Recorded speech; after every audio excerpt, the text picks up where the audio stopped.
Okay, so last week we did Gödel's first incompleteness theorem. And as I've already told you, Gödel had two incompleteness theorems, and today we're going to do the second one. So the title of the lecture is Gödel's second incompleteness.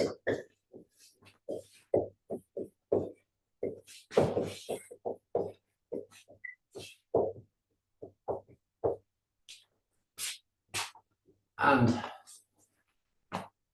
what better thing could you do on a lovely sunny May afternoon than listen to a lecture on Gödel's second incompleteness theorem? So to get started, let's orientate ourselves by remembering where we are from last week. And so last week, Gödel's first incompleteness theorem was the theorem that says any sufficiently powerful, computably axiomatized theory of arithmetic is necessarily incomplete, and sufficiently powerful just meant extending the theory Q. So last week we worked with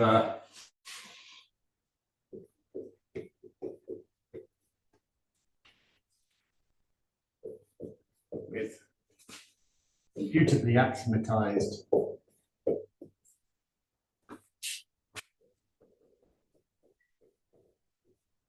extensions of Q.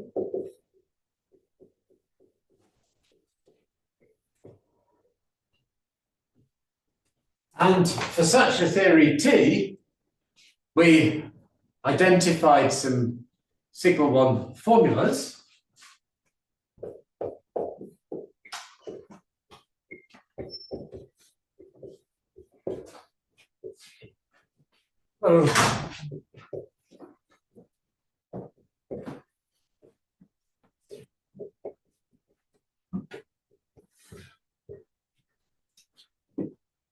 I need to be an exodus from the picnic to the lecture room. We identified sigma 1 formulas, one two-place relation, so with variables x and y, which says that x is a code for a proof of a formula encoded by y. We coded proofs and formulas by numbers. Maybe last week I said for a formula, but it doesn't really, for today's purposes, we can restrict to just looking at the case where y is a sentence. So let's do that. Doesn't really matter. So for this week, we're going to have y is the code of a sentence A.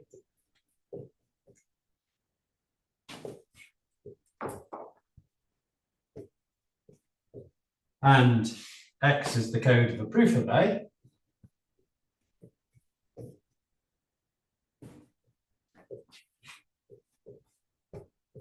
So the point was we could encode as a formula of arithmetic, so namely a property about numbers, we could encode the relation that says x is a proof of y, interpreted in this way. And given that, we also define the provability predicate, as it's called, for the theory T. So y is provable if and only if there exists a proof of it. So this is simply definable in terms of the proof relation as there exists an x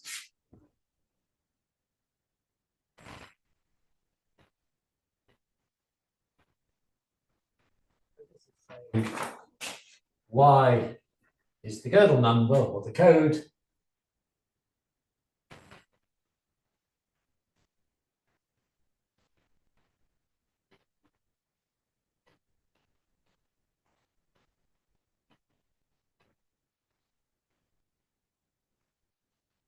using this provability predicate. We applied Gödel's diagonal lemma.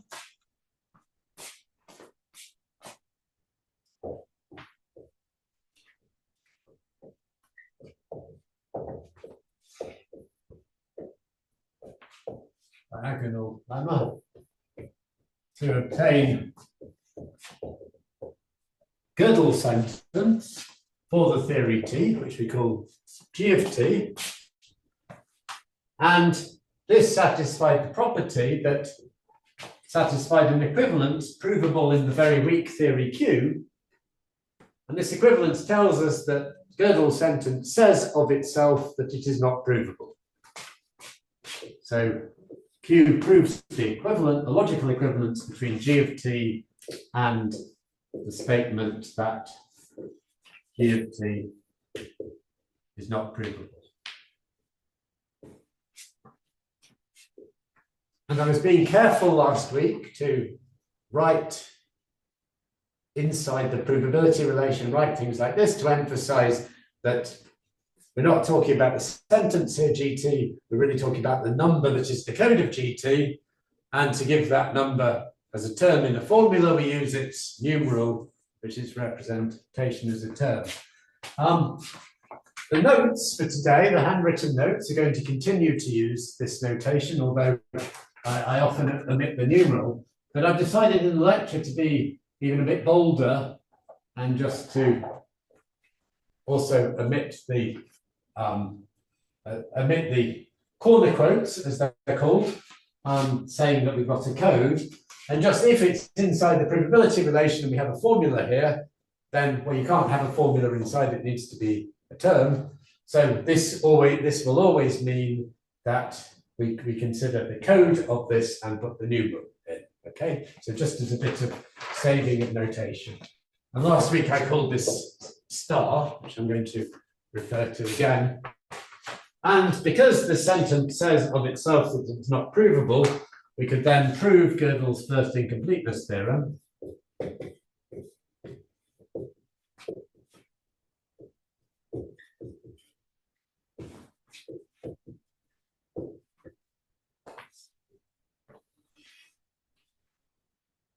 Which says, so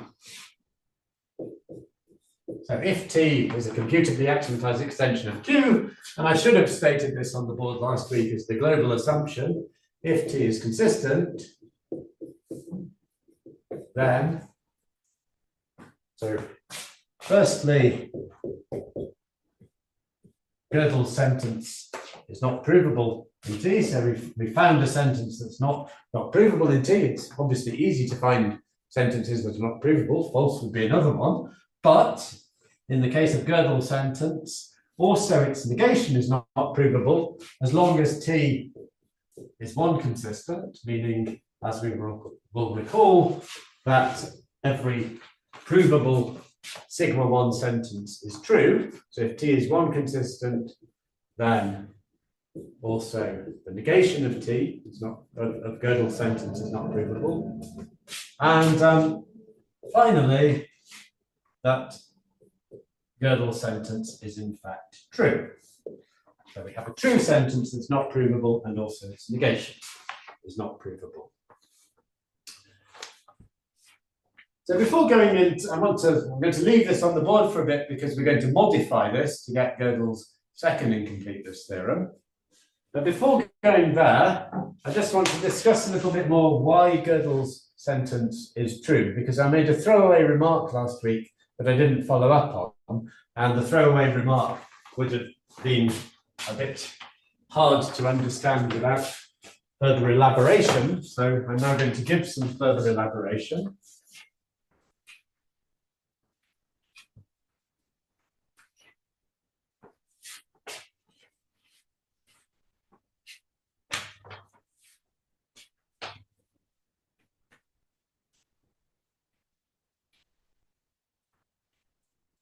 There are essentially two different ways of understanding why Gödel's sentence is true.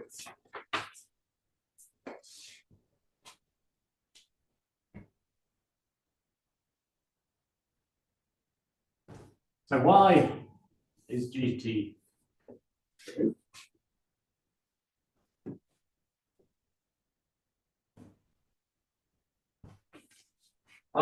So the argument we gave last week was that So the first reason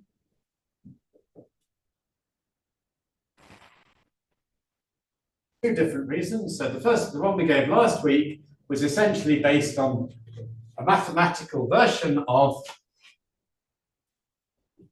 GT says I am not provable in the theory T. By one, it is not provable, therefore it is true. Let's call this A so we don't get confused. So by statement one of the theorem, GT is not provable,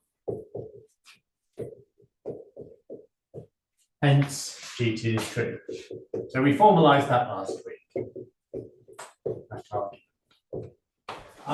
The reason for wanting to emphasize a different approach is that in the past I used to read literature about Gödel's theorem from all sorts of different sources, and some philosophical sources that I read, there was confusion in philosophers saying, well, the argument that the Gödel sentence is true depends on really being able to understand it as saying of itself that it's not true, and that uses lots of epistemic assumptions and things that are not really mathematical. And this was very dodgy, seemed very dodgy to me. So is there a way of seeing that GT is true without actually even thinking about what GT says? So GT being Gödel's sentence. And indeed, actually, one can show that Gödel's sentence is true without even considering what it says. So this is argument B.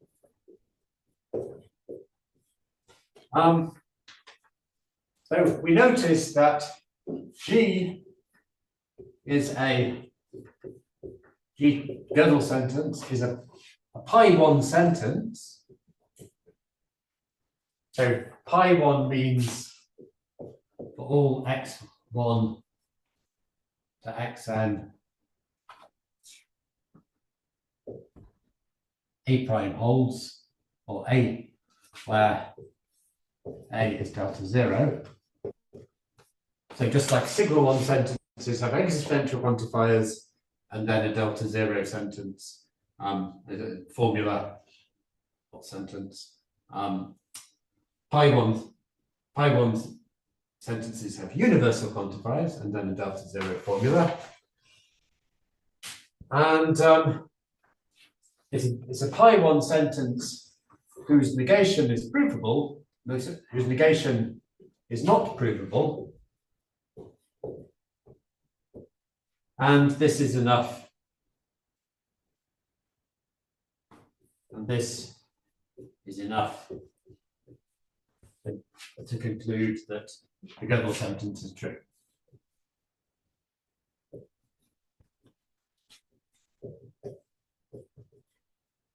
So I just want to elaborate, expand that a little bit. We're going to show that if you have a pi1 sentence and its negation is not provable, then it is true. I do want to keep, so I'm just going to write in the bottom of the board.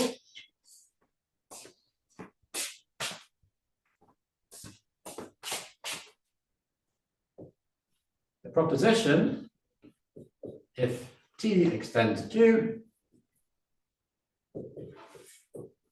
and A is a pi1 sentence such that its negation is not provable in T, so T does not prove not A. So the negation of Gödel's formula is essentially a pi1 sentence because it's the negation of a sigma 1 sentence, so we can push the negation inside and turn the universal to an existential quantifier. So the negation of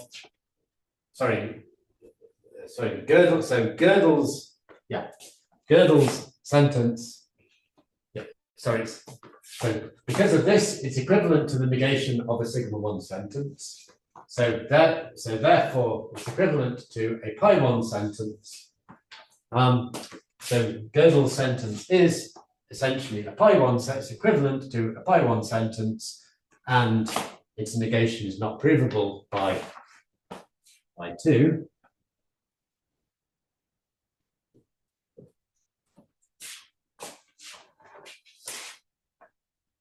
Sorry.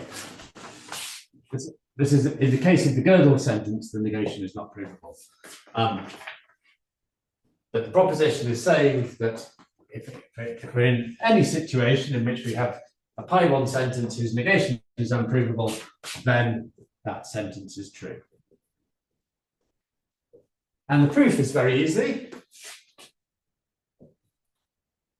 So suppose the contradiction A is not true. Negation of A is true. So by true, we mean true in the standard model of the natural numbers. So then the negation of A is true. But the negation of A is a sigma 1 sentence. And so by sigma 1 completeness of Q, and hence T, the negation of A is provable in T. But that contradicts our assumption that it's not provable in T. So by sigma 1 completeness, because the negation of A is equivalent to a sigma 1 sentence, because it's the negation of a pi1 sentence, by sigma 1 completeness,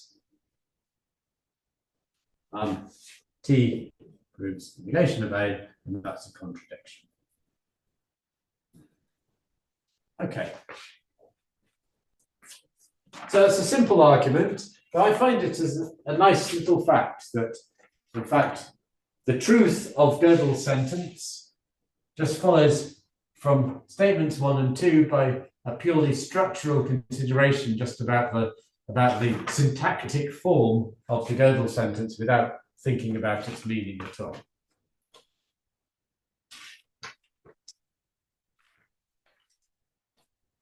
Excuse me. Yeah. We could get a more long-winded argument by invoking representability, probably, right?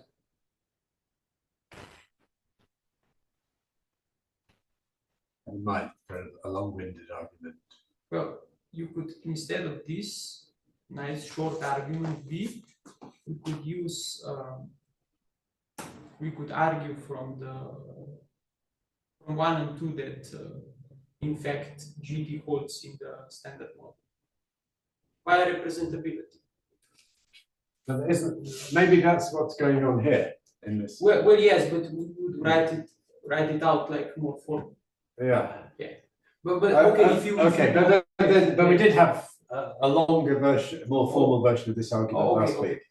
The very last thing we did in the lecture last week.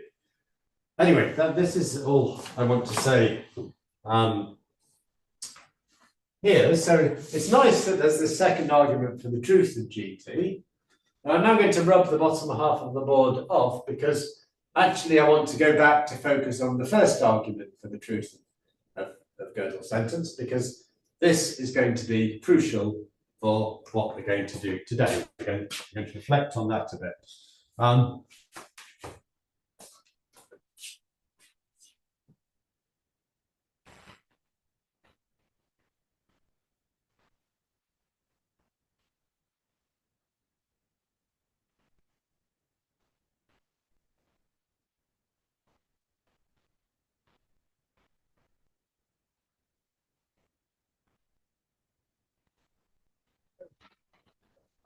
Depends on 1, and 1 says, if we take the assumption here, so 1 says, so this first argument critically uses 1, which says if T is consistent, then GT is true. Well, sorry.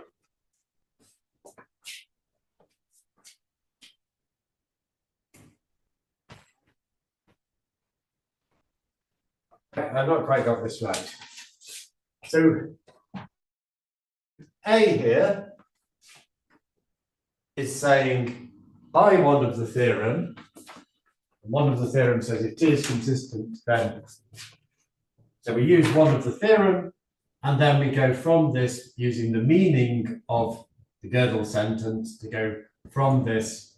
This is basically equivalent to not to the right-hand side here, and then we go to the truth of GT. So actually what I meant to say here is that argument A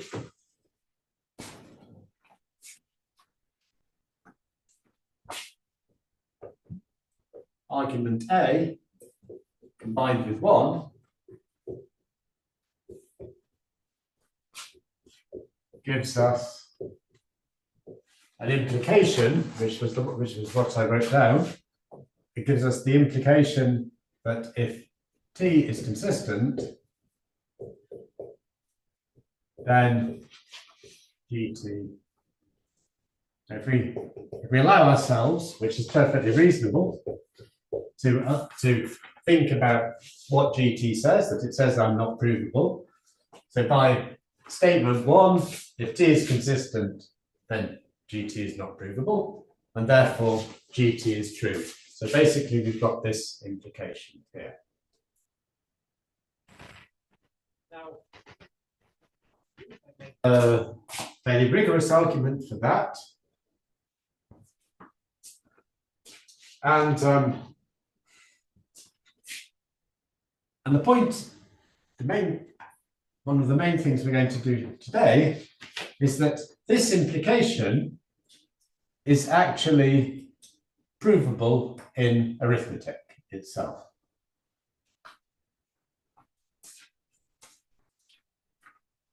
In fact, so as long as t is sufficiently powerful,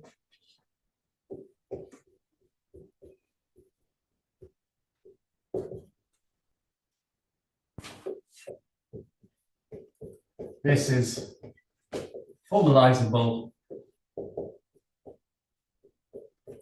in t itself. So what does that mean? Well, it means, so i.e., we have in the theory T, well, this implication is provable in the theory T. But T, if T is consistent, so how can we say T is consistent? Well, we want to say false is not provable in the theory T. So in other words, not provable false. Again, corner quotes and the numeral, to be. So that's T is consistent. Well, how can we say the Gödel sentence is true? Well, actually, there's a nice result by Tarski using the diagonal lemma that there is no truth predicate that says of a number, that holds of a number if and only if it is the if and only if it is the Gödel number of a true sentence. But nonetheless, to say GT is true, we can just use GT itself, the Gödel sentence itself. So this is what we're going to show today, is that we can actually prove this implication in T. And then it follows from that, if we can prove this implication in T, and we can't prove the Gödel sentence itself, then necessarily we can't prove the left-hand side. Because if we can prove the left-hand side and we can prove the implication by modus ponens, we can prove the right-hand side, which is the Gödel sentence. So it follows that we can't prove the left-hand side. In other words, T cannot prove its own consistency. So it follows from 1 that T does not prove the statement of its own consistency. And this is essentially Gödel's second incompleteness theorem, which is that sufficiently powerful consistent theory of arithmetic that's computably axiomatizable cannot prove its own consistency.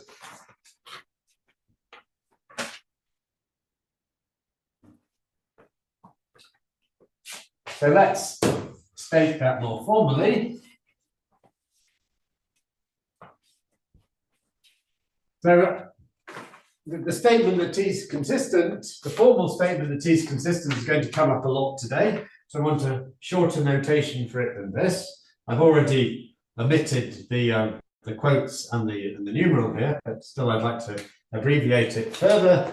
So we're going to define, so if T is computably axiomatized extension of Q, a comp axiomatized extension of Q, define, I'm going to simply call it con sub T, the sentence that states that T is consistent, and that's just defined to be statement that false is not provable. So this is the formal statement of consistency. And Gödel's second incompleteness theorem is going to say that consistency is not provable in T, and a little bit more about it true too. So let's make a formal statement of Gödel's second incompleteness theorem. So firstly, we need to say what sufficiently powerful means.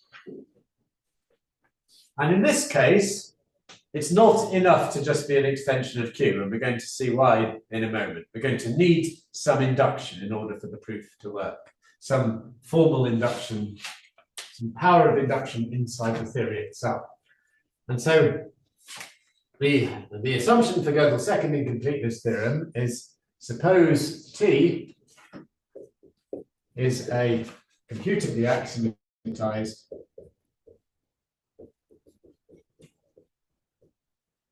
consistent extension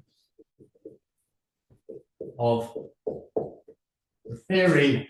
If you remember from a few weeks ago when we did the different theories, we had theories that have just a limited amount of induction. We don't need the full induction of piano arithmetic here, but we just need the weakest amount of, actually it's not the weakest that we had, but anyway, the induction we need for this result to go through is induction over sigma 1 formulas.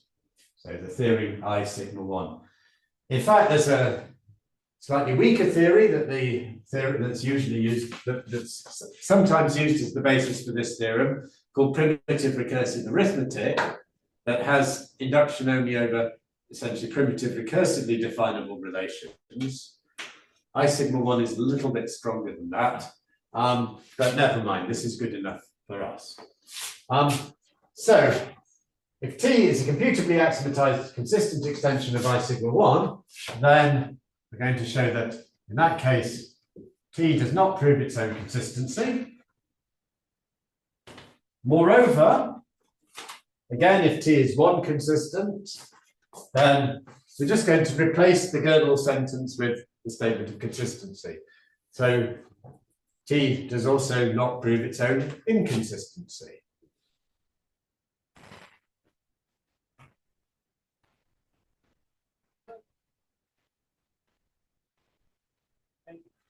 C is true in the natural numbers. Well, that's not really surprising, because if the statement of consistency is what we claim it to be, well, since we're assuming that T is consistent, then we would expect that to be a true statement about the natural numbers. Anyway, this is the form that we're going to have for Gödel's second incompleteness theorem. And so basically a similar form to the first incompleteness theorem, just we replace Gödel's sentence with the consistency statement, and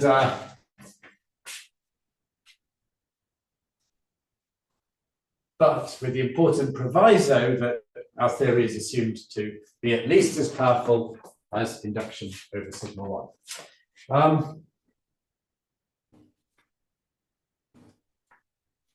By the way, so if T is not 1 consistent, so it is possible, and maybe this was done in the exercise class yesterday.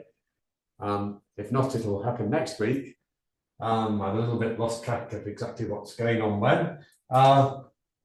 But But it is possible to have a consistent, computably axiomatized extension of I sigma 1 that, even though it's consistent, it thinks it's inconsistent. So you can prove, it does prove its inconsistency, even though it's actually a consistent theory. But any such theory is necessarily strange, it's necessarily not a one consistent theory. Okay, so the main tool we're going to use to prove the second incompleteness theorem. Yeah, this result was published in Gödel's paper in which he had the first incompleteness theorem. Well, was mentioned in the paper in Gödel's paper in which he had his first incompleteness theorem, but without a proof. And he said in the paper, this was his 1931 paper, he said, it's an interesting consequence of what we've done that actually no theory can prove its own consistency, and this will be explained in more detail in a follow-up paper. And this follow-up paper never appeared, but nonetheless, the people who read Gödel's paper understood how to do it anyway. So the result is rightly attributed to Gödel, even though he mentioned it, but he did not publish this result. Actually, there's an interesting story about it, that at the first conference that Gödel ever announced his incompleteness, his first incompleteness theorem, at which point in time he hadn't realized that the second incompleteness theorem holds. Apparently, very few people understood his announcement of the first incompleteness theorem, but John von Neumann was there, and John von Neumann did understand and spent a great deal of time talking to Gödel because he realized this was a very important result. And then went away and then thought for himself about it. And a few weeks later wrote Gödel a letter saying, I've discovered the most interesting consequence of our conversations at the meeting. I've discovered that it follows from your results that no sufficiently powerful theory can prove its own consistency. So von Neumann himself also independently discovered the second incompleteness theorem. But actually, the point that Gödel got von Neumann's letter, he had already completed his paper, and he mentioned in it that the second incompleteness theorem is true.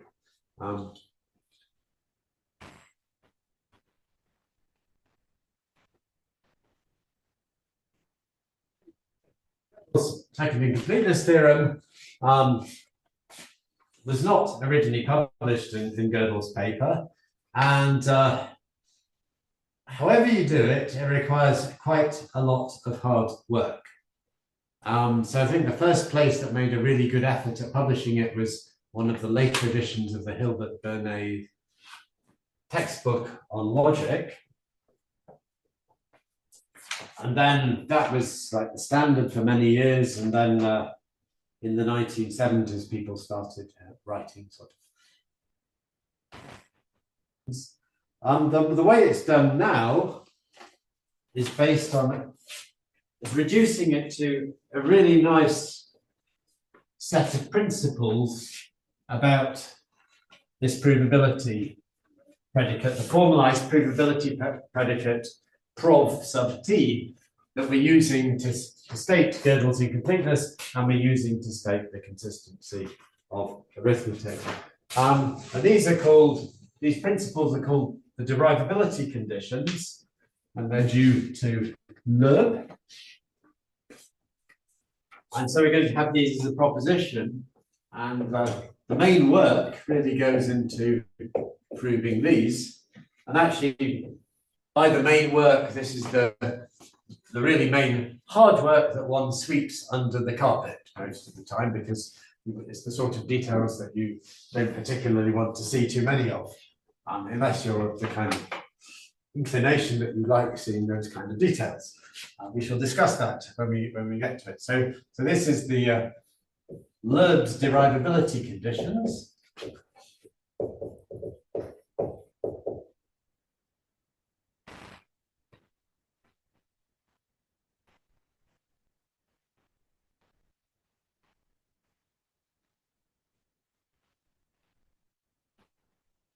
principles that hold for any computably axiomatized extension of I sigma 1. It doesn't need to even be consistent for these to be true. So, or any computably axiomatized, but I mean, if it's inconsistent, these are true for a boring reason. For any computably axiomatized extension of I sigma 1, three properties hold concerning the formal provability predicate. The first one, so I'm going to call them D1, D2, and D3 for the three derivability conditions. So firstly, if A is a theorem of T, then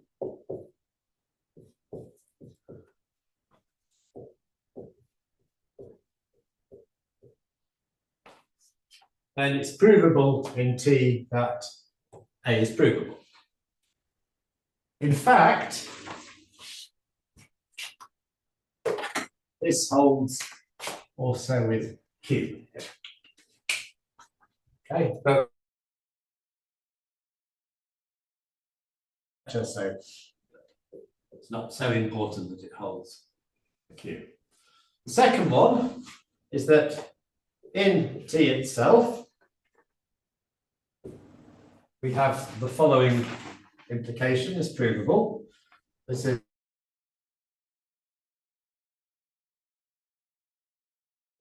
if we can prove if that states formally in T, that basically states the soundness of modus ponens in T.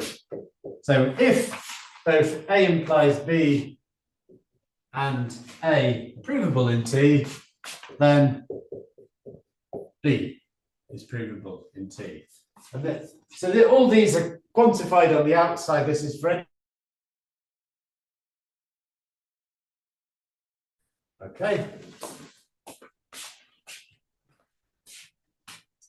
And here we can replace T if we wanted to with I sigma 1. But we can't replace it with Q.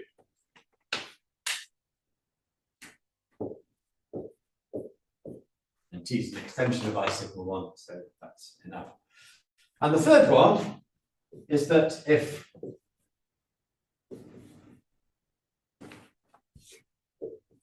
the T proves the formal implication that says that if A is provable in T, then it's provable in T that A is provable in T.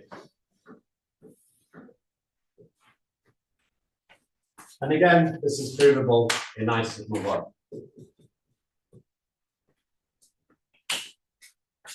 And yeah, just to say, let's put it in blue. So I'm missing off the coding quotes and the numerals, but if one put those in this case, it would be it's provable in T. The provability relation holds for the numeral of the code of provable in T of the numeral of the code of A. Okay, so you can see why I want to avoid writing these things down. And there's a unique way of putting them in correctly. So that's the thing to do. Okay, so these three properties, these state properties of the provability predicate, and using this, what's very nice about them, once we've established these, that's the nasty part. Once we've established those, there's a very nice proof of Gödel's second incompleteness theorem based on those. The other remark to make about these is for those of you who know something about modal logic, then these are very modal looking properties. In that provability is like a box modality, like a necessity modality. And for box modalities, this property always holds. It's called the law of necessitation. This is a standard axiom of a box modality. This is called the axiom of the basic modal logic K. This is its crucial axiom. And this is also a standard axiom of a box modality known as the 4 axiom of a box modality. So these derivability conditions are essentially establishing that the provability predicate behaves a bit like a box modality. And there's actually a very nice subject called provability logic. So for modal connections,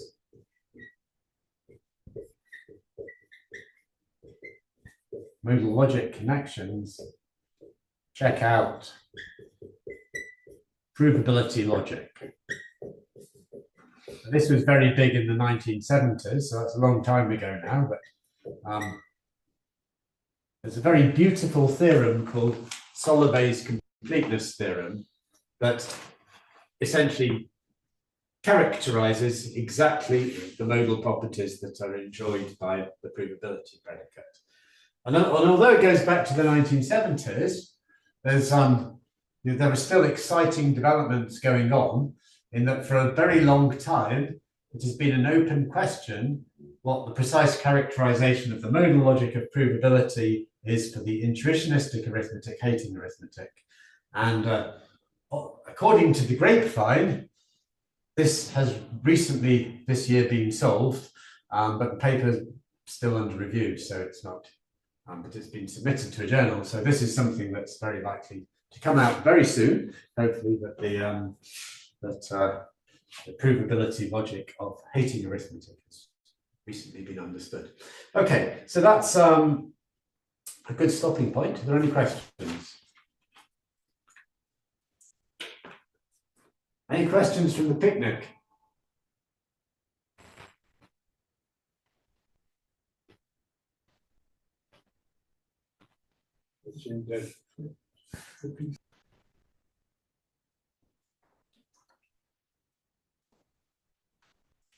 Okay, so I'm going to start by discussing what's needed to prove these 3 derivability conditions. But it is the sort of proof that to give in full detail would be very painful. The Rautenberg book, in terms of what I've read in the literature, he does about the best job possible of expositions I've seen. So for those who want to see more details, you're warmly encouraged to look at the treatment in Rautenberg's book. So we'll do the proof of the 3 conditions in outline. The first one, actually, we can be as rigorous as we already have been. There's no loss of rigor with respect to what we were doing last week. This is straightforward, because if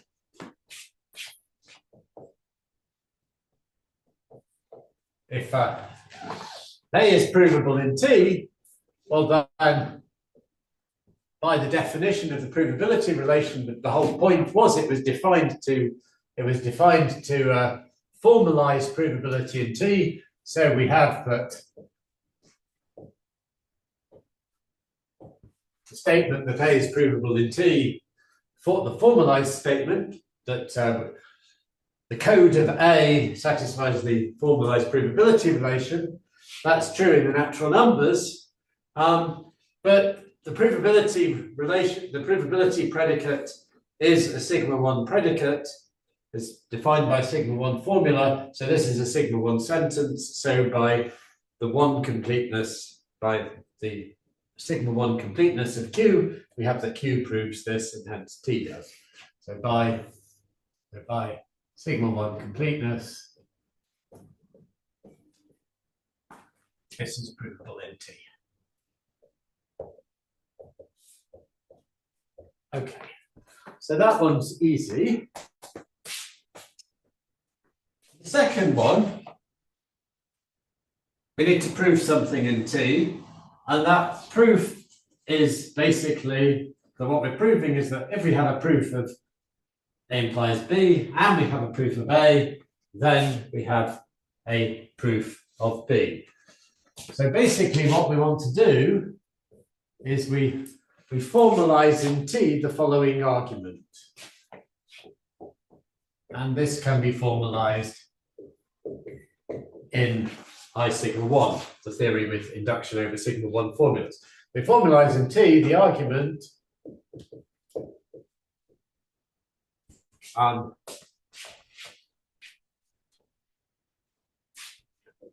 essentially this. So a proof in the heap, we're using this Hilbert system that was introduced several lectures ago.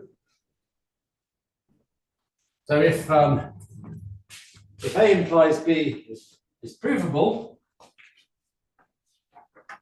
then that means we have a proof of A implies B. So the argument is given a proof, which we might write like this. So let's call it P for a proof. And I'm writing it like this because it is a sequence of formulas. So each, this is basically, this block means a sequence of formulas, each of which is either an axiom of T or a logical axiom from the proof system, or a consequence of one of the inference rules using formulas above it. And this says this proof ends in the conclusion A implies B, and we're calling it P. And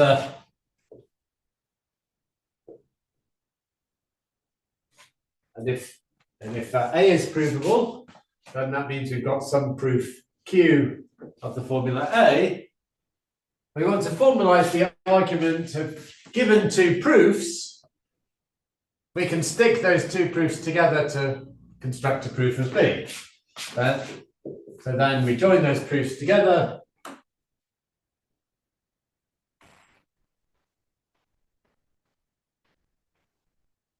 The other, and then we can conclude B using modus ponens is also a proof.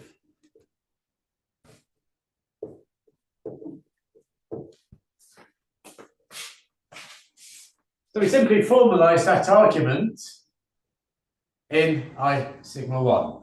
It doesn't require an enormous amount, except it does require that we've formalized all the machinery for dealing with, which of course we've done in just defining the provability predicate in the first place as a sigma 1 formula. We've had to encode proofs as sequences of formulas and sequences then as numbers, and everything goes back to this clever idea of Gödel's for encoding primitive recursive functions for representing primitive recursive functions in the language of arithmetic.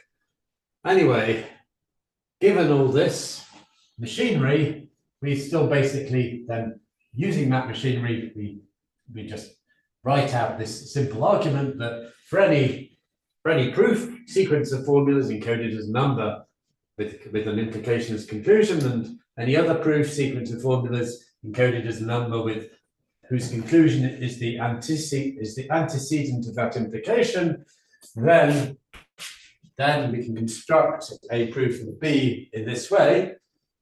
We simply then encode that argument, but one does require some induction to do this, because giving a proof is saying given a proof which is a list of formulas of some length, and this is a list of formulas of some length, then we can append them together to form a list of formulas of a longer length, so the sum plus another formula added at the bottom. And just as appending two lists as a computer program requires some recursion, formalizing the appending of two lists, the construction of it, and the properties of it in number theory requires the induction corresponding to that recursion. So this argument does require sigma 1 induction as a formal argument. So it really requires sigma 1 induction.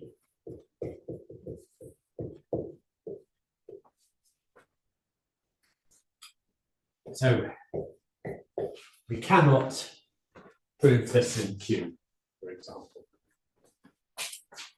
Okay, now the third one looks a total nightmare because we've got the provability relation, which is very, very complicated. And now we need to show that we can the code of something expressed with a provability relation.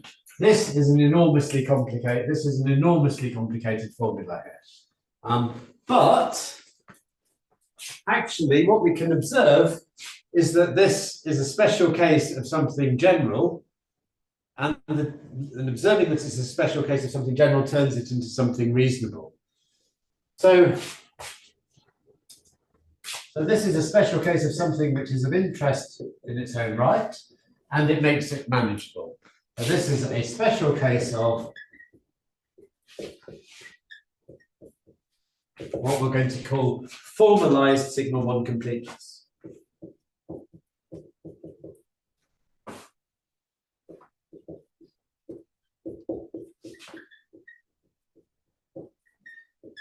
And this is for any sigma 1 sentence A.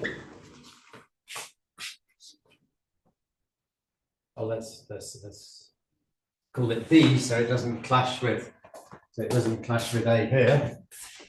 So this is a sigma 1 sentence, of course, because provability relation is a sigma 1 relation. We have that T proves that I sigma 1 proves that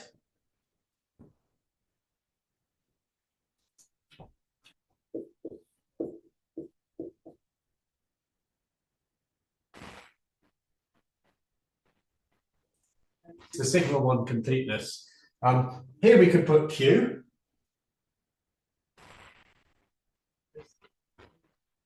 Complete. And it's a simple implication that if something's provable in Q, then it's provable in T because T extends Q. But anyway, let's leave it like this with a T here. So what we need to do is show that we can prove this whole family of implications. For every sigma 1 sentence B, we can prove this implication. And then it holds for prove the formalized provability in T of A, because this is a sigma 1 sentence. And this now turns it into something reasonable because we can follow, this is now something that we can just manage the structure of. It's irrelevant that this is actually, that the B we have in question is the formalized provability predicate. And what we can do is follow the argument we had 2 lectures ago for the sigma 1 completeness of Q, and we just need to formalize that in I sigma 1. Okay, so we formalize the argument from 2 lectures ago in I sigma 1. So by in I sigma 1, I mean this theory is I sigma 1. Which is okay, it's T is an extension of that. And really, this theory can be Q. Okay. Did you have a question? Yeah, you answered my question. Aha, okay. And that's everything I want to say about that. So, as I say, you are warmly encouraged to look in the Rautenberg textbook if you want to see more details about that. I mean, it's very, very well discussed in general what the difficulties are. And he chooses a really excellent level of exposition on this. Okay, so given that, I'm now going to rub off this part of the board and we're going to do the proof of Gödel's second incompleteness theorem.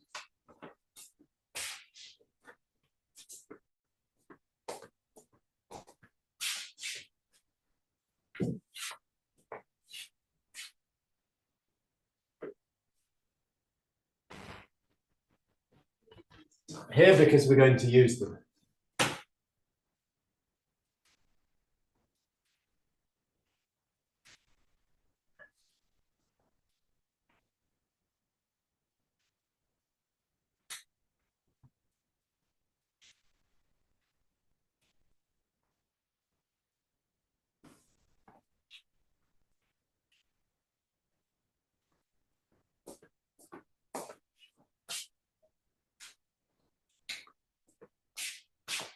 Okay, so the proof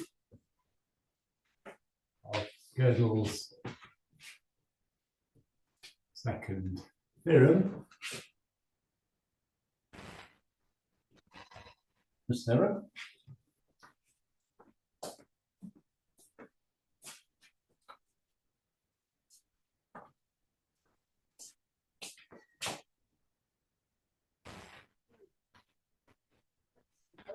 that T is a consistent recursively axiomatized extension of I sigma 1. That was the assumption of the theorem. I won't write that down.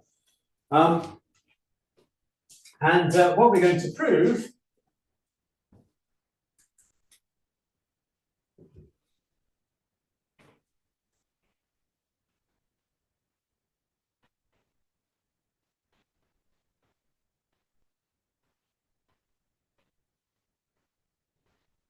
I sigma 1 here in my notes.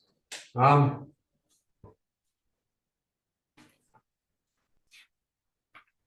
what we're going to prove, I'm going to try and do it differently from the notes, and hopefully what we're going to prove is that it's provable in T that the consistency of T, the statement that T is consistent, the formalized statement is equivalent to Gödel's, to the Gödel sentence. Okay.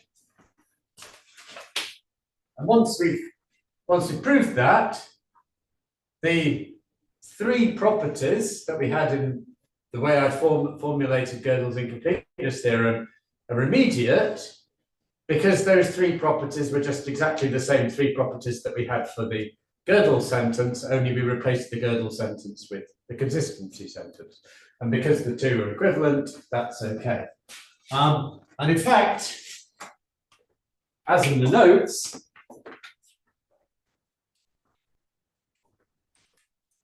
in fact, this equivalence can really be proved in I sigma 1. It doesn't need to be proved in T, but that's not really of importance to the theorem.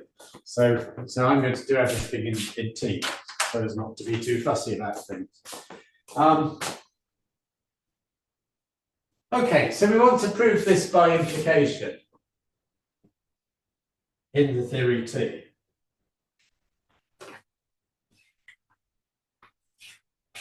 So this by implication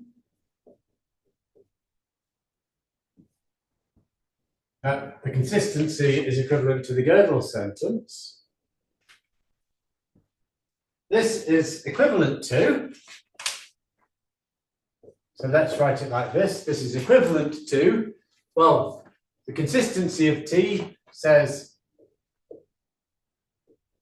false is not provable in T, and Gödel's sentence said is equivalent to, by the star, the diagonal property that we had for the Gödel sentence, it says that it itself is not provable in T. Okay, so that's equivalent, that by implication is equivalent to this by implication. But this isn't a by implication between negated sentences. So this is equivalent to, logically equivalent to, we can simply remove the negations, the by implication. So by implication means an implication in both directions.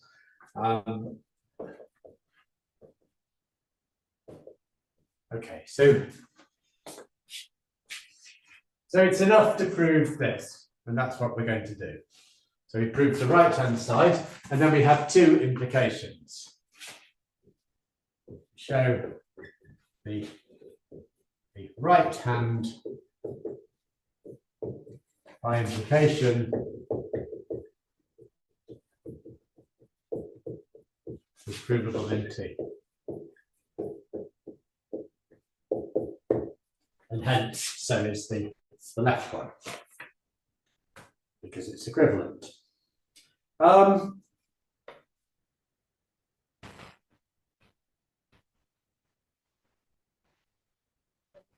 The easy one, which is the left to right,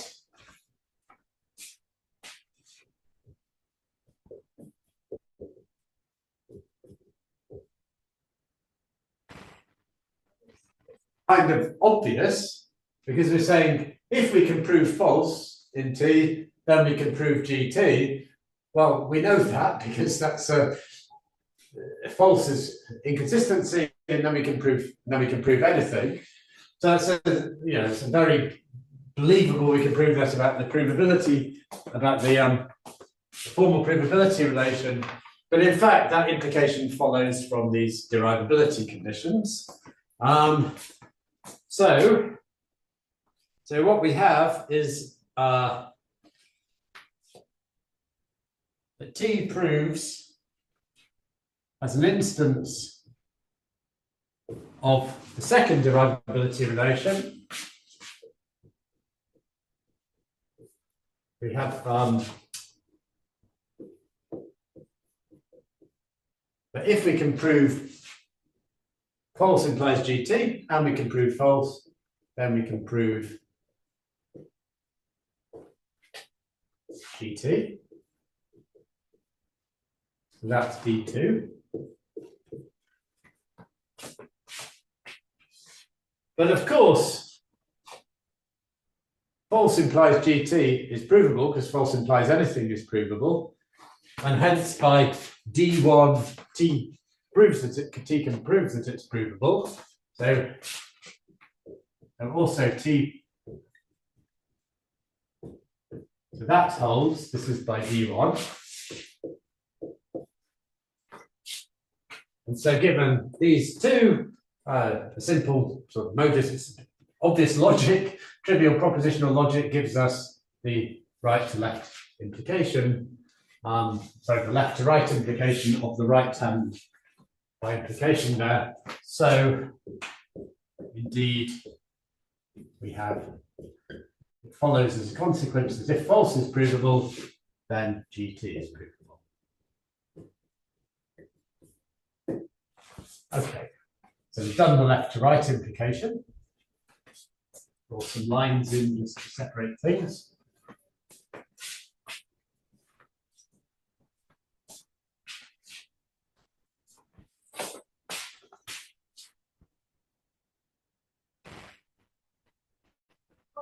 Implication that's a bit more fiddly.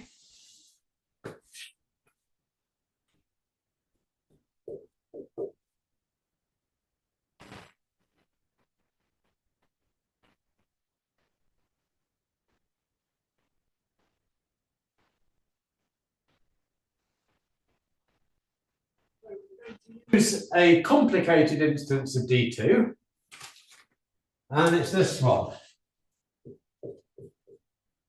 That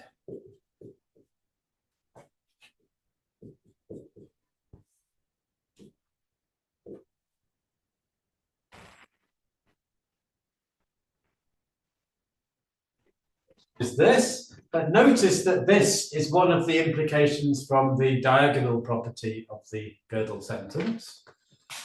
That's where it comes from.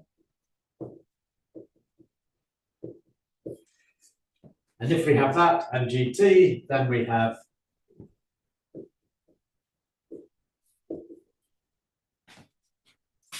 that, of course,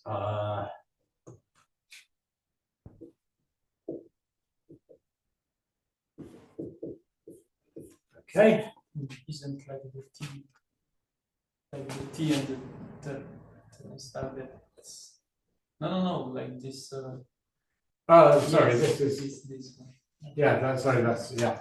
So this is D2.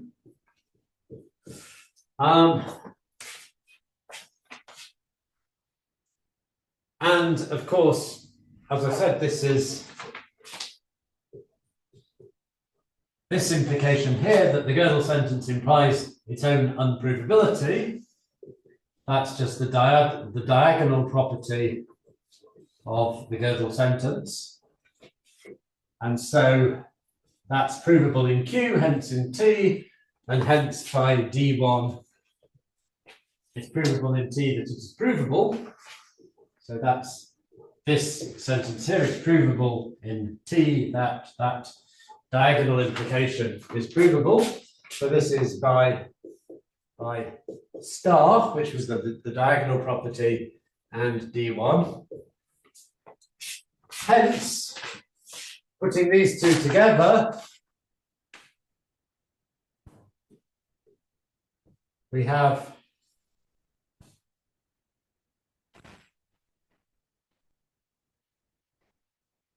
provable, then it's also provable that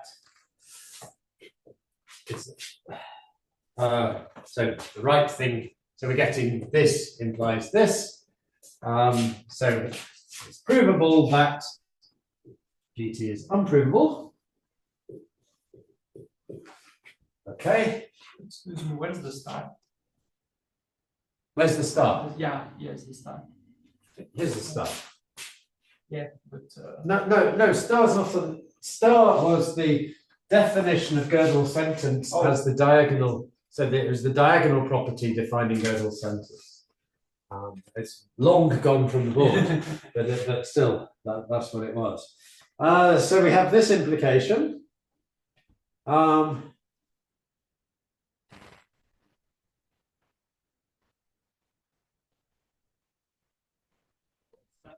We have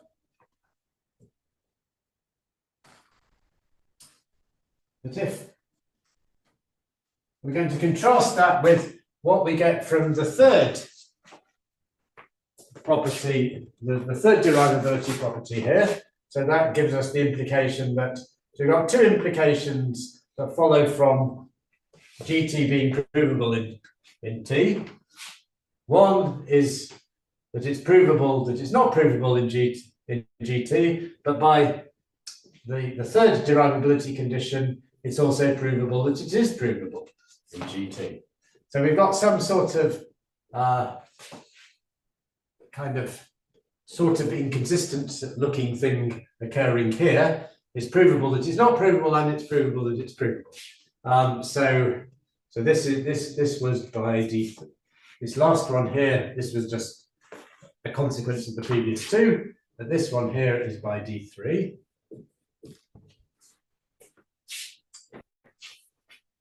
And so putting these two, well, then we'll put that together with, so actually we'll make another observation. So it's not provable that GT, that's the same as provable GT implies false. And we have, so we have by, again, the second, the formalized modus ponens, we have that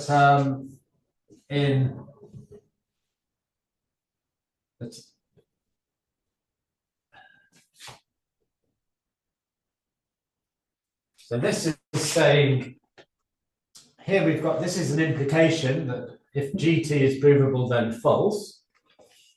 So we have that and provable T. All this together implies provable T false.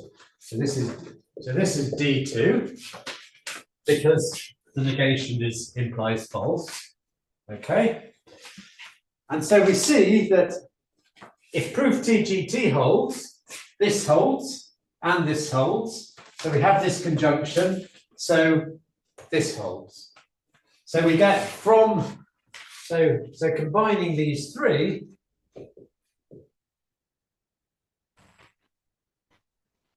I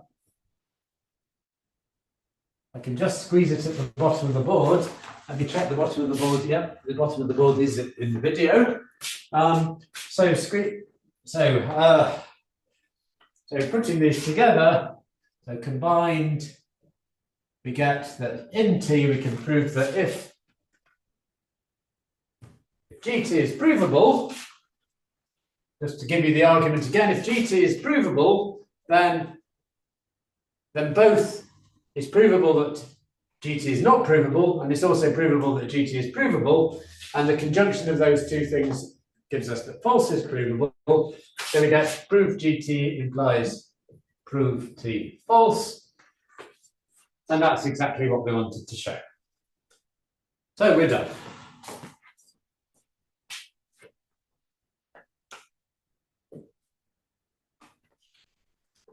And that is the proof of Gödel's second incompleteness theorem.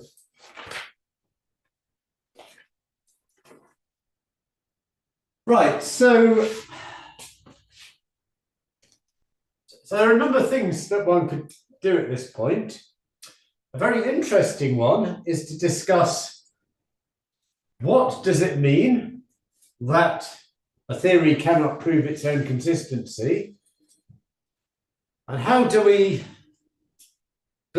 we believe that our theories are consistent? For example, the theory of arithmetic. Why do we believe that it's consistent? And what should be what's the take-home message of Gödel's second incompleteness theorem, that a sufficiently powerful theory can't prove its own consistency?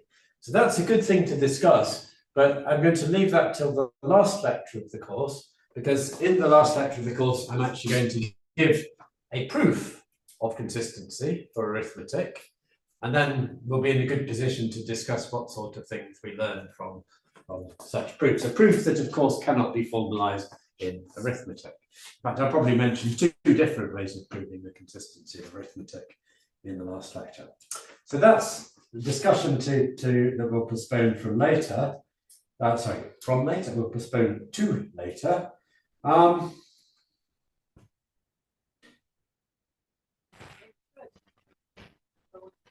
Rest of today's lecture, and I think we're going to finish early today, which seems appropriate because it's a picnic day.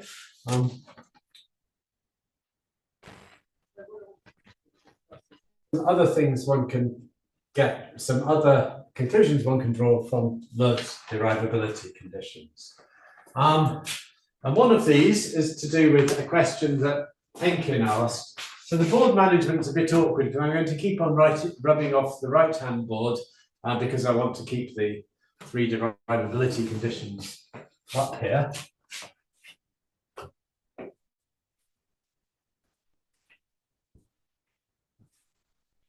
So remember, Gödel's diagonal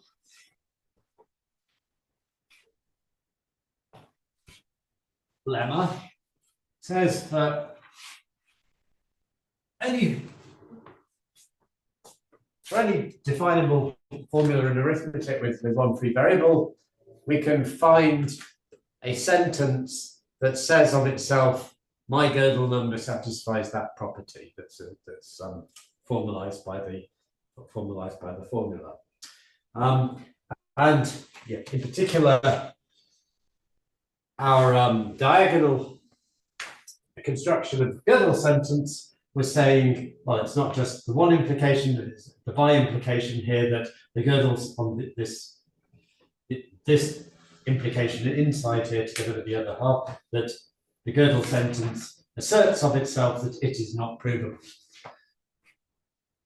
Henkin realized that you can also use the diagonal lemma to define a sentence that asserts of itself that it is provable. And this is called the Henkin sentence as opposed to the Gödel sentence.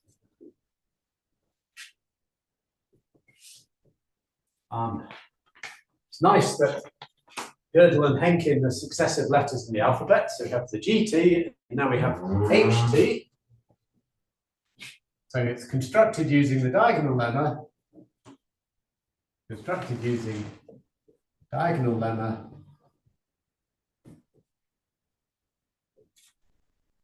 and it says of itself, so in the theory Q, because the diagonal level works in the theory Q, the Henkin sentence says of itself, I am provable.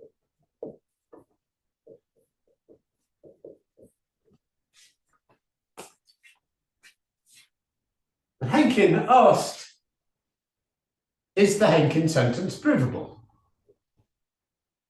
And unlike with the Gödel sentence can't be provable because it says, I'm not provable.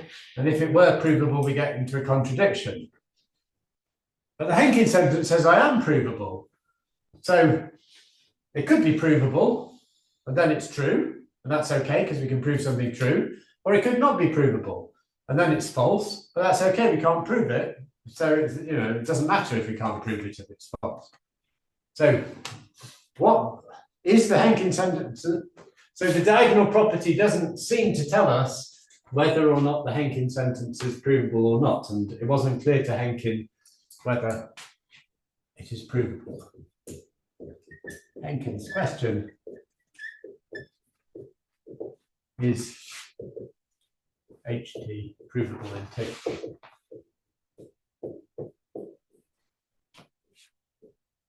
And actually, the reason Lerb came up with these derivability conditions was to answer this question.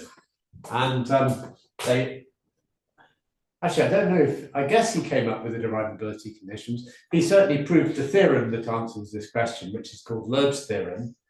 And the modern day proof, I should have revised my history here, but it doesn't really matter. The modern day proof of Lerb's theorem uses the derivability conditions. Yeah, I guess he did use them because they're called Lerb's derivability conditions. So this is answered by Lerb's theorem.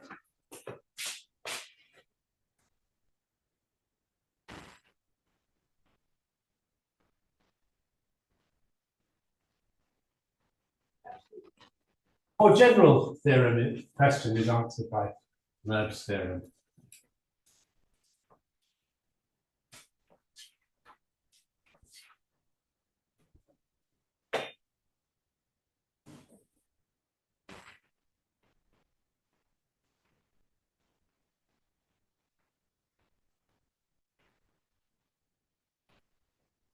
General question.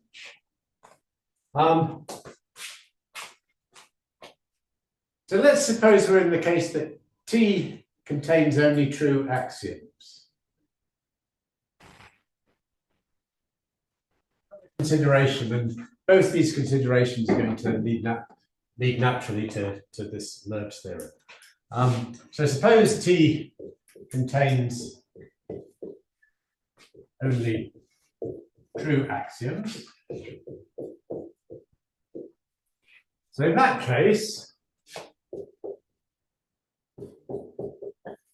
if A is a sentence provable in T, then A is true because T contains only true axioms.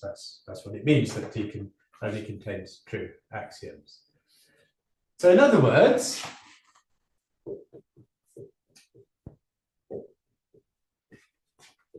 it's true in the natural numbers that the implication that if A is provable in T, then A holds is a true implication in the natural numbers. Okay, so this is true. This is a true implication for every sentence A.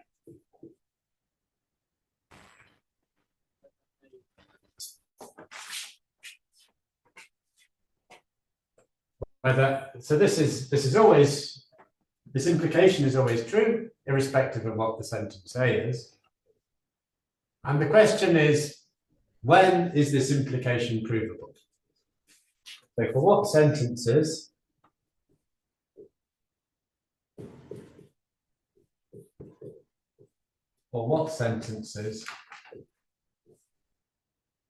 is the implication of proof T A implies A provable?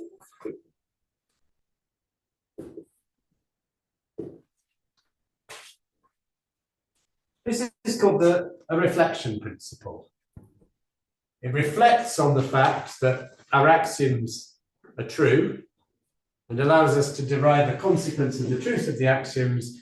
Namely, if we can show that something is provable, then we can conclude that it's true. Okay.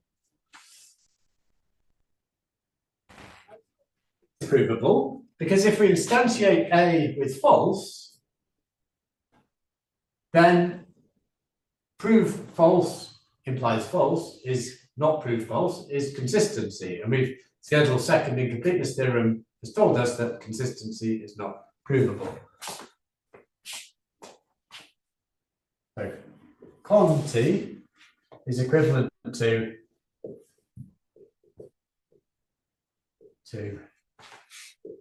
prove t false implies false, and we have seen that this is not provable.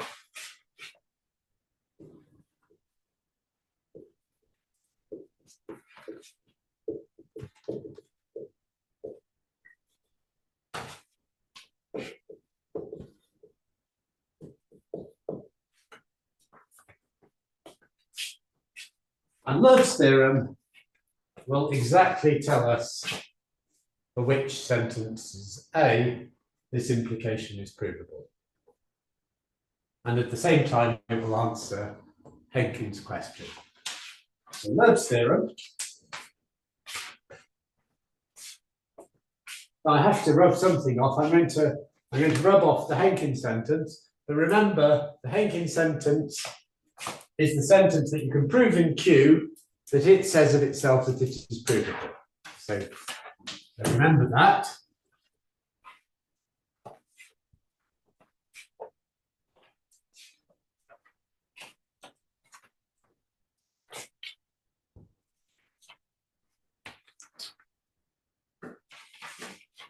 So Love's theorem.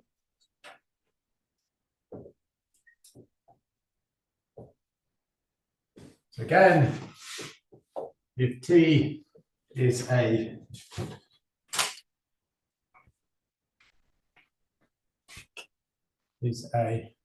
computably axiomatized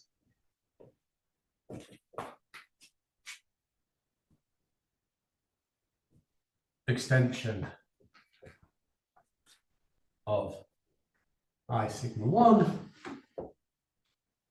and for any sentence A, we have that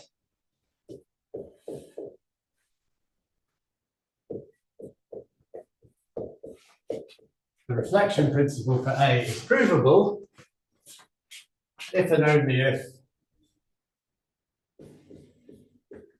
A is provable.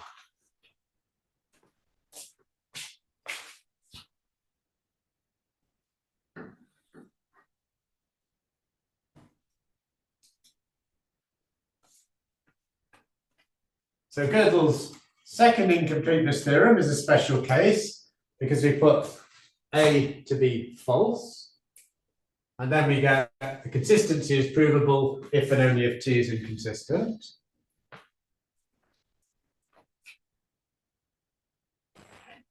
Can somebody see whether it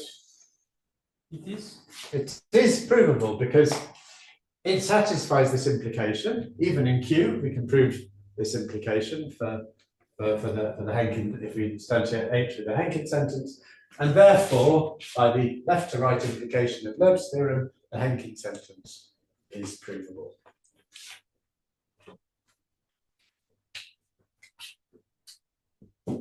And this, so you can only prove a reflection principle in the uninteresting way, but you can anyway prove the right-hand side. You can never actually get any force from the antecedent here. Okay, so it's time for the second break. So we'll have the second break, and maybe we'll just have a 10-minute break if that's all right with you, and then we'll in the last part I'm going to prove Love's theorem, and I think we'll start again at 10 past, and I think we'll probably finish by 1/2 past at latest. Okay, any questions? Okay. Any questions from the picnic? No, well, they're still online, apparently. No questions from the picnic? No? Okay, so as Gregor pointed out during the break, the right to left implication is trivial. So actually, let's just state it as an implication. And that's what we're going to prove. And Loeb's theorem is often stated just as an implication. So the proof is, the proof I'm going to give uses a clever application of the diagonal lemma to find a self-referential sentence that says something weird, and then that self-referential sentence is gives us this result if we manipulate it sufficiently well. There is another proof which derives this theorem from Gödel's second incompleteness theorem. This might be done in the exercise class next week. It's a really beautiful argument. I don't quite remember whether exactly that's in the exercise class or not. But in any case, we'll do the original proof which uses the diagonal one. So suppose that we've got some sentence A for which this implication holds. So the reflection principle holds for the sentence A, and we need to show that A is itself derivable in T.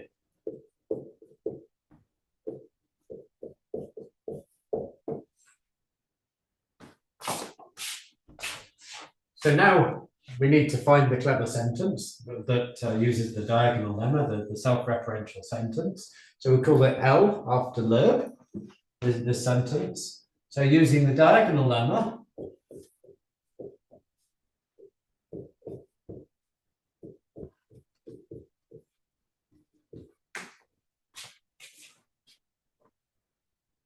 construct L, a sentence such that, well, the diagonal lemma says in Q, L is equivalent to some self-referential property in terms of L. And what I'm going to have for the self-referential property is the implication that if L is provable, then A holds. Okay. So again, I'm omitting the Gödel numbering and the numeral. I'm going to start omitting the T subscript. I don't know why I didn't do that earlier. So prov always means provable in T here. Notice that this L sentence depends also on the sentence A. So that's been used in its construction. But anyway, by the diagonal lemma, there exists such a sentence L. And then we have, so by D1,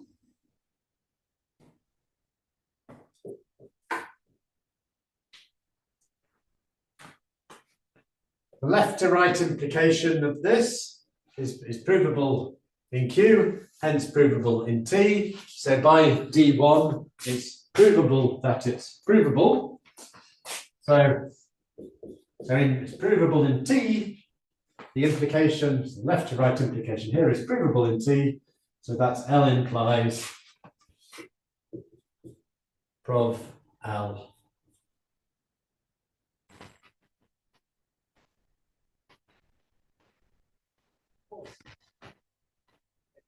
It's off because implications associate to the right. And we have that. So this is D1. So this is an implication. Connected is the left-hand one. So we can use D2 Of course, D2, this conjunction is bracketed more tightly than the implication, because that's standard how conjunctions and implications work. And a logically equivalent way of writing this is that it's a chain of implications too, where of course, once again, they're associating to the right. So this is the main implication, and this implies this implication.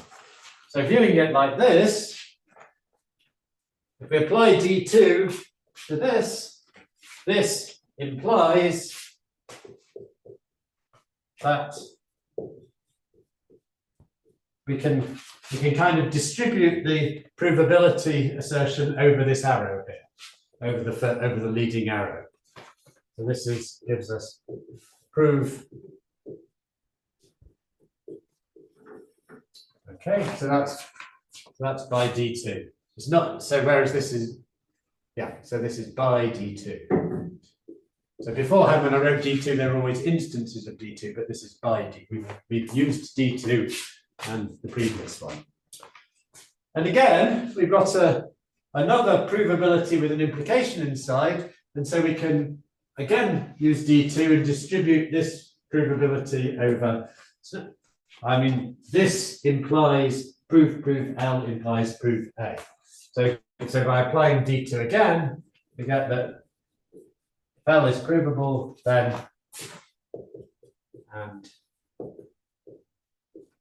provable L is provable, then A is provable. So again, we'll buy D2.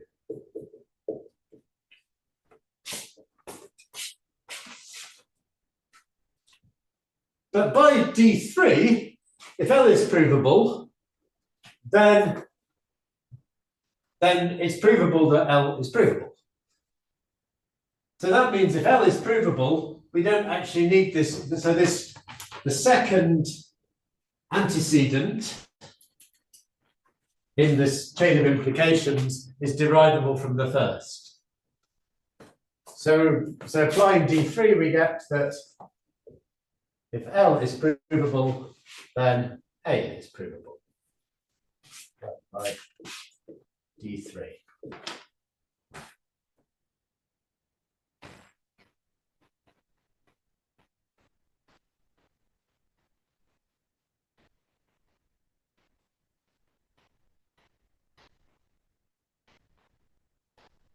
Nice.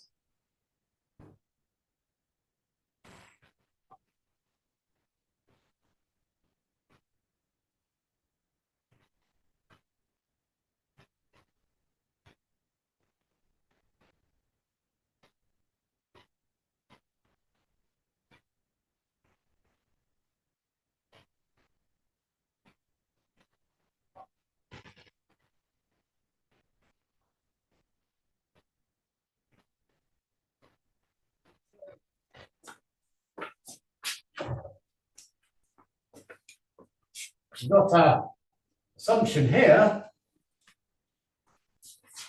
that the provability of A implies A. So I think, bless you, I think we can by now remember the derivability conditions. Anyway, we'll see how much of the board we need. Let me rub that off.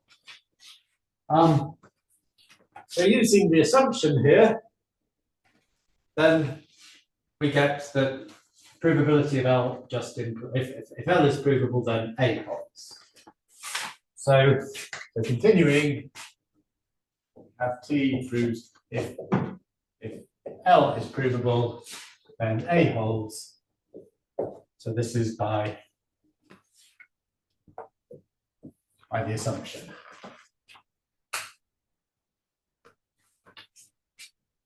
But now we can use the diagonal construction of L. So let's put that in red. So L satisfies this if and only if. In other words, so because T extends Q, we have that T proves L. And this is by the diagonal property that we got. Okay. Okay, now I need to look where we're going. Aha, right. So I've rubbed off the derivability conditions, but if T proves L, then by the first derivability condition, of course, T proves that L is provable. So we now have T proves that L is provable. So that's by D1.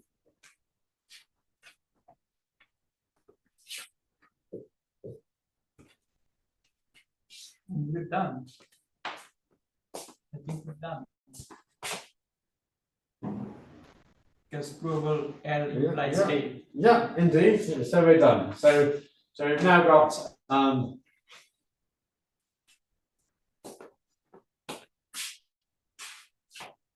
so by the top line, indeed, so T proves A by the top line.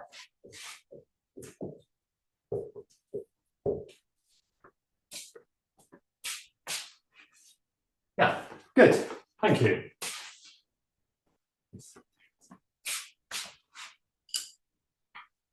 So it's a nice technical proof. Personally, you know, I've got no idea how to motivate where this comes from, apart from that it works.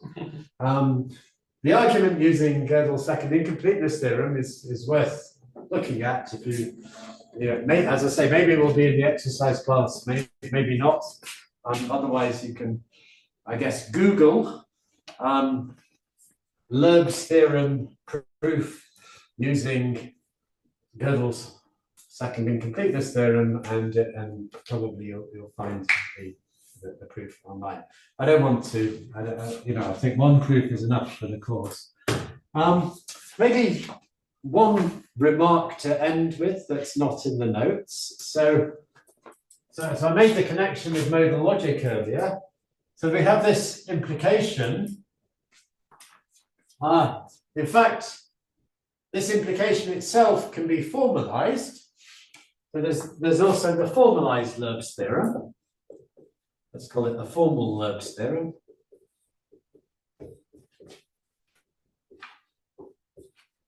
An exercise to prove this.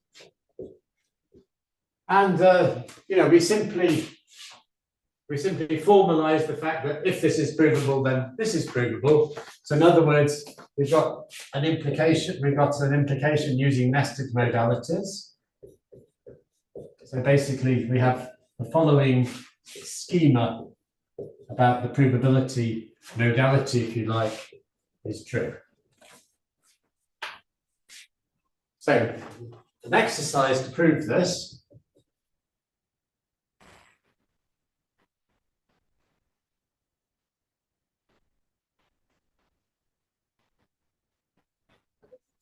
Another interesting modal principle that's satisfied by the modality, if you like, of provability, which is, as I said, is like a box modality.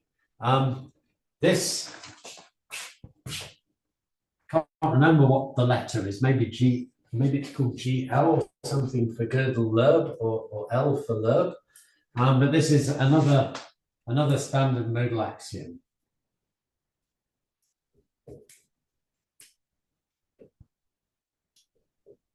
Axiom, Gödel Loeb. Something like that, but I don't quite remember the name.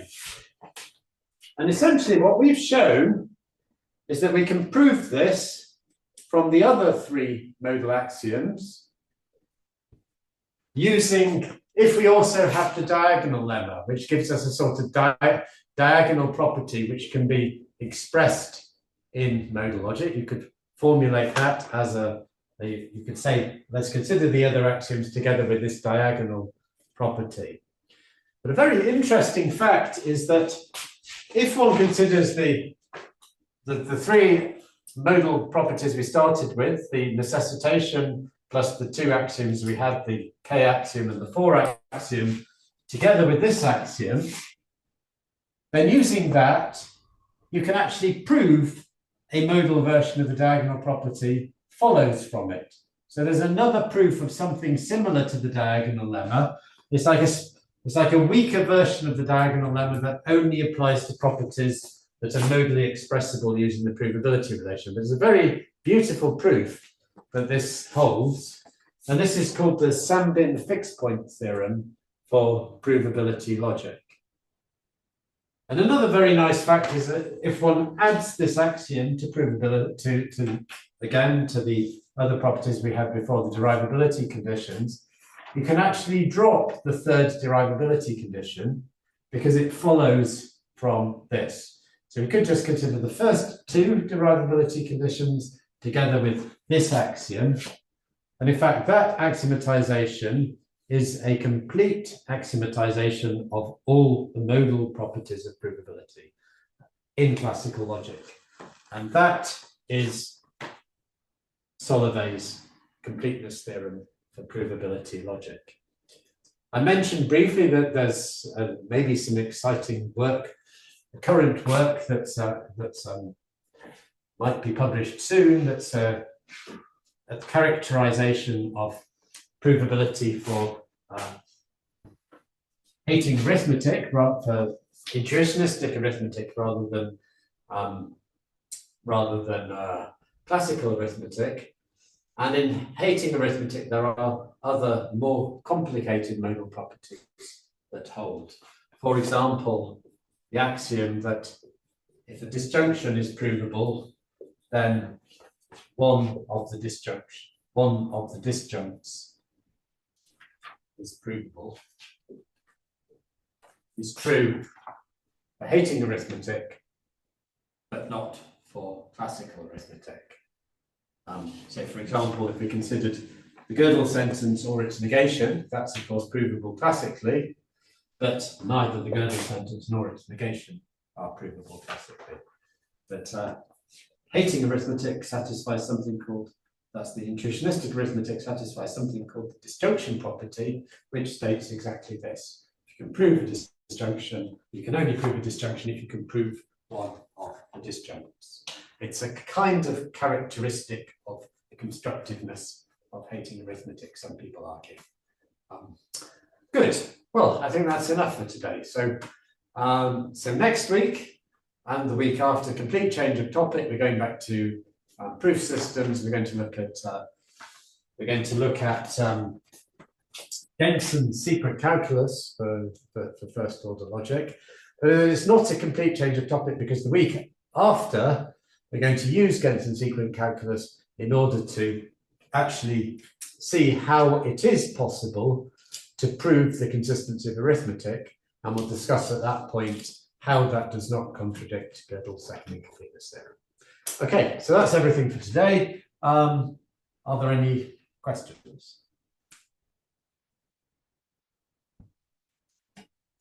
Okay, well, so goodbye to everybody online. You can enjoy your picnic. Probably are doing anyway.